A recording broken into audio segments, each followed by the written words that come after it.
सत्य है। हाँ साहब, वानर सेना ने लंका को चारों तरफ से घेर लिया है, इसलिए ही हमने तुम्हें असमय जगाया है। क्या आप युद्ध में नहीं गए?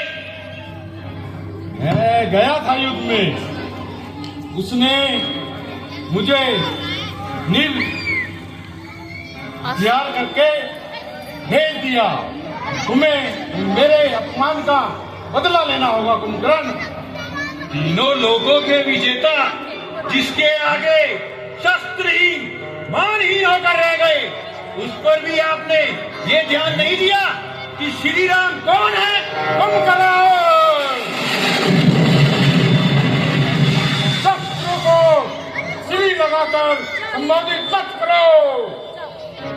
भैया, जो तीनों लोगों के स्वामी हैं, स्वयं श्रीमान नारायण हैं, उन्हें श्री राम ही कहना होगा।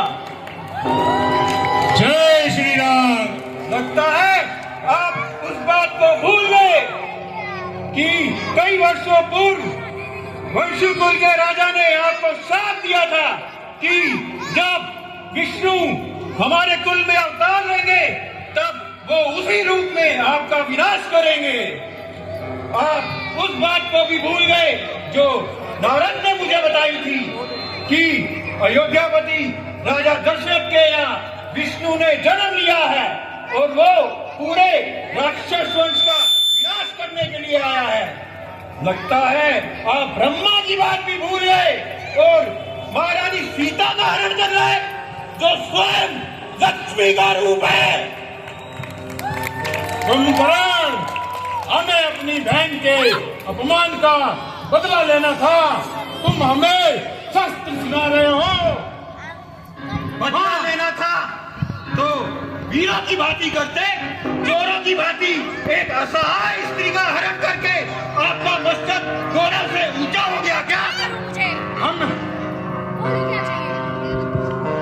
शूर्पणखा मेरी भी तो बहन थी, जिस सरकार आज मुझे जगाया है।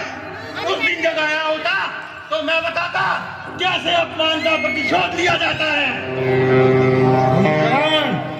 ये समय हमें शस्त्र सुनाने का नहीं है। मान लिया हमने भरम में नारायण को नहीं पहचाना, मान लिया अपने चित्त के मोह में किस स्त्री का हरण कर लिया, मान लिया अपने घमंड में हमने किसी का परामर्श नहीं लिया। अब भाई का भाई के प्रति क्या कर्तव्य होता है वो बता, बात करो। भाई वही होता है जो किसी के अपराध भी किया हो और भाई भाई के साथ में मर गया। आपने मुझे समझा नहीं। मैंने जो कहा एक सच्चे हितैषी के नाते कहा, जो मेरा अधिकार और कर्तव्य भी है। मैं तो छोटा भाई हूँ और छोटे भाई का एक ही धर्म होता है कि जब तक वो जीवित है, स्वस्थ है, तब तक उसके बड़े भाई पर कोई भी आंच नहीं आनी चाहिए और अगर कोई आ जाए तो ढाल की बाती खड़ा हो जाना चाहिए। छोटा भाई एक मित्र भी है और एक सेवक भी है। कुंभकर्ण, राक्षस जाति को तुम पर मान है। भैया, अब आप युद्ध की चिंता छोड़ दीजिए।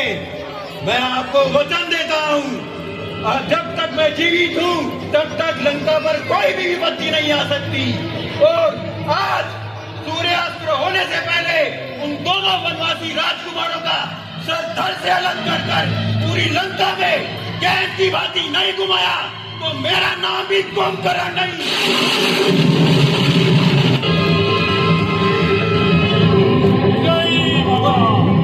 परंतु भैया, परंतु क्या? परंतु अगर वो सचमुच में भगवान है, फिर भी मैं पीठ नहीं दिखाऊंगा। रणभूमि में वीरों की भांति अपने प्राण न्यौछावर कर दूंगा। भैया, आपसे एक प्रार्थना है। कहो। अगर मैं युद्ध भूमि में मारा गया तो समझ लेना फिर उनसे कोई नहीं जीत सकता। तब आप उनकी शरण में चले जाना ताकि हमारा कुल समूल नष्ट होने से बच जाए। कुंभकर्ण, भाइयों, चीजों को मरवाकर मैं सिंहासन पे